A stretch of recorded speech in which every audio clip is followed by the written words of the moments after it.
2.25 करोड़ की आबादी पर मुश्तमिल कराची मेट्रोपॉलिटन सिटी में सेहत के हवाले से हस्पताल तो बहुत, लेकिन फिजियोथेरेपी सेंटर नायाब हैं। अल्हम्दुलिल्लाह हमने इस कमी को पूरा करते हुए गुलिस्तान जौहर में ज़ुबैदास फिजियोथेरेपी सेंटर का आगाज कर दिया है।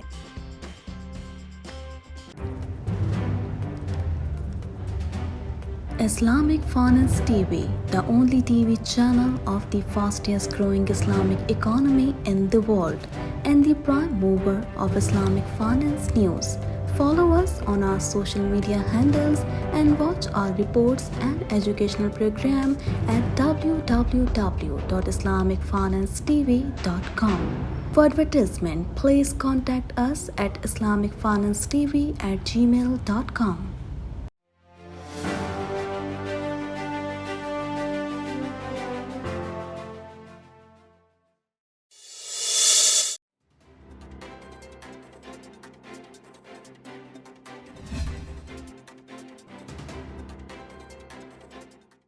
सदर मुमलिकत डॉक्टर आरिफ अलवी को काम से रोकने और ओहदे से हटाने के लिए सुप्रीम कोर्ट में दरख्वास्त दायर कर दी गई। सदर मुमलिकत के खिलाफ दरख्वास्त आइन के आर्टिकल 184 की शिक 3 के तहत गुलाम मुर्तज़ा ने दायर की। सदर और वजारत कानून को दरख्वास्त में फरीक बनाया गया है। दरख्वास्त में मौक़िफ़ इख्तियार किया गया है कि सदर आरिफ अलवी ने अपने इख्तियारात का गलत इस्तेमाल किया, जिससे सदर मुमलिकत के ओहदे की तज़हीक हुई। सदर पूरी कौम का होता है, न कि सिर्फ एक सियासी जमात का। आरिफ अलवी ने अपने सदारती दफ्तर को तहरीक इंसाफ की सियासी सरगर्मियों के लिए वक्फ कर रखा है। दायर दरख्वास्त में कहा गया कि आरिफ अलवी ओहदे का गलत इस्तेमाल करते हुए गैर आइनी इकदाम के भी मुर्तकिब हुए हैं। आम इंतखाबात की तारीख देना सदर का काम था, लेकिन उन्होंने तारीख नहीं दी। दरख्वास्त में मजीद मौक़िफ़ अपनाया गया है कि सदर गैर कानूनी तौर पर असेंबली की तहलील के भी मुर्तकिब हुए हैं। डॉक्टर आरिफ अलवी ने आइन के आर्टिकल 5 के तहत आइन पर अमलदारी को यकीनी नहीं बनाया। सुप्रीम कोर्ट में दायर दरख्वास्त में इस्तदा की गई है कि आरिफ अलवी को बतौर सदर काम करने से रोका जाए और उनके खिलाफ आइन और कानून की खिलाफ वर्जी करने पर कार्रवाई अमल में लाई जाए।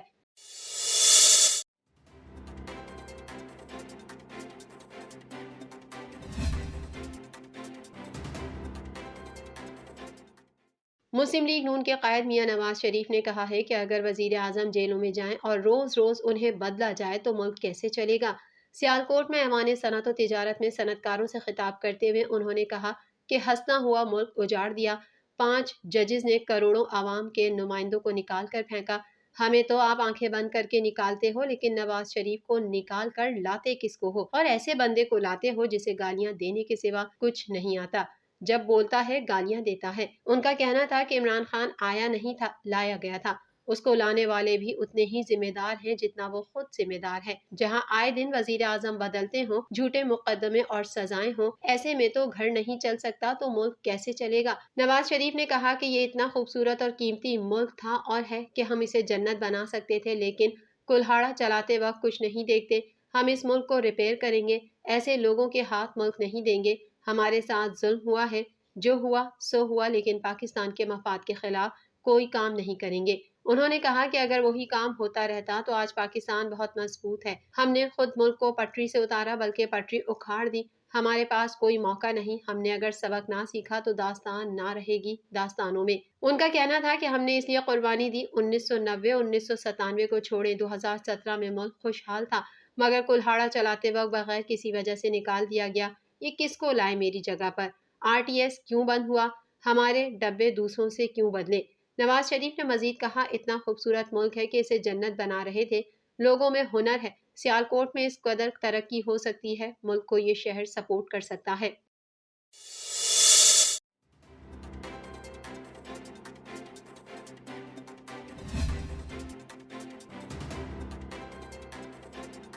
राशिद मिन्हास रोड पर शॉपिंग मॉल में आतिशज़दगी, 11 अफराद जाँ बहक, दर्जनों दुकानें जल गईं। राशिद मिन्हास रोड पर कायम शॉपिंग सेंटर में आग लग गई, जिसके नतीजे में अब तक 11 अफराद की हलाकतों की तस्दीक हो चुकी है। जिना अस्पताल के हुक्काम के मुताबिक 9 मैयतों को जिना अस्पताल, जबकि एक सिविल और एक को आवासी शहीद अस्पताल मुंतकिल कर दिया गया। डिप्टी डायरेक्टर शोबा हादसात जिना अस्पताल का बताना है कि जाँ बहक और जख्मी होने वाले तमाम मर्द ही हैं, जिनकी उम्रें 22 से 43 साल तक हैं। फायर ब्रिगेड हुक्काम के मुताबिक सुबह 6 बजे लगने वाली आग इमारत की 6ठी मंजिल से 4थी मंजिल तक फैली, जिस वजह से दर्जनों दुकानें जल गईं, जबकि कसीरुल मंजिला माल اور اطراف کی عمارتوں کی بجلی معطل کر دی گئی۔ ریسکیو حکام کا کہنا ہے کہ دم گھٹنے کے نتیجے میں 11 افراد جاں بحق ہو چکے ہیں، جبکہ دیگر 8 افراد کو بے ہوشی کی حالت میں اسپتال منتقل کیا گیا ہے۔ عمارت کے اندر مزید لوگوں کے ہونے کی اطلاعات بھی ہیں۔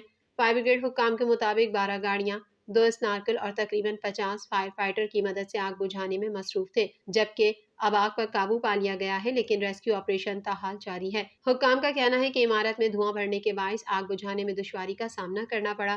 فائر بریگیڈ کے علاوہ ریسکیو کے دیگر ادارے بھی امدادی کاموں میں مصروف ہیں، تاہم عمارت میں آگ لگنے کی وجہ تاحال معلوم نہ ہو سکی۔ Fire rescue commander Humayun Khan کا بتانا ہے کہ عمارت میں آگ ممکنہ طور پر شارٹ سرکٹ کی وجہ سے لگی۔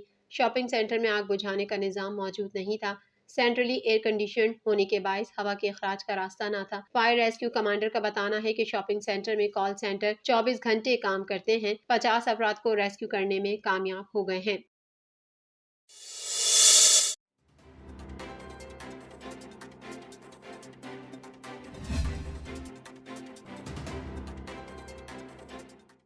نگراں وزیر اطلاعات پنجاب عامر میر نے اسموک کنٹرول کے لیے لاہور کے مختلف مقامات پر مصنوعی بارش کا عندیہ دے دیا۔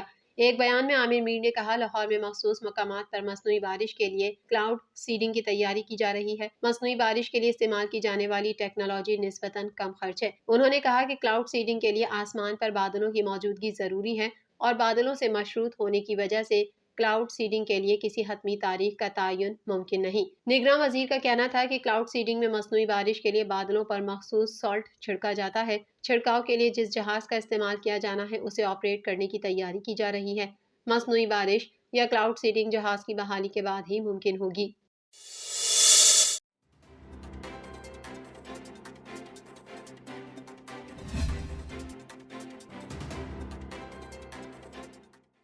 حکومت پیٹرولیم مصنوعات کی قیمتوں میں رد و بدل کا دورانیہ ہفتہ وار کرنے پر غور کر رہی ہے۔ حکومت پیٹرولیم مصنوعات کی قیمتوں میں رد و بدل کا دورانیہ 15 روز سے کم کر کے ہفتہ وار کرنے پر غور کر رہی ہے۔ اس مقصد کے لیے اوگرا نے تمام اسٹیک ہولڈرز کو خط لکھ دیے ہیں۔ اوگرا کی جانب سے لکھے گئے خط میں کہا گیا ہے کہ پیٹرولیم مصنوعات کی قیمتوں میں رد و بدل ہفتہ وار بنیادوں پر کرنے پر غور کیا جا رہا ہے۔ اسٹیک ہولڈر سے درخواست کی جاتی ہے کہ وہ اس حوالے سے اپنی تجاویز ارسال کریں۔ اسٹیک ہولڈر سے مشاورت کے بعد اوگرا پیٹرولیم ڈویژن کو اپنی تجاویز اور سفارشات بھیجے گا تاکہ ان سفارشات کا جائزہ لے کر ان کو منظوری کے لیے اکنامک کوارڈینیشن کمیٹی میں پیش کیا جا سکے۔ واضح رہے کہ پہلے پیٹرولیم مصنوعات کی قیمتوں میں رد و بدل ماہانہ بنیادوں پر کیا جاتا تھا، جس کی وجہ سے آئل انڈسٹری کو انوینٹری کی صورت میں نقصانات اٹھانا پڑتے تھے۔ آئل انڈسٹری کو نقصانات سے بچانے کے لیے قیمتوں میں رد و بدل کا دورانیہ کم کر کے 15 روز کر دیا گیا، جس کو مزید کم کر کے ہفتہ وار کرنے پر غور کیا جا رہا ہے۔ اس طرح انڈسٹری کو نقصانات سے مزید بچایا جا سکتا ہے۔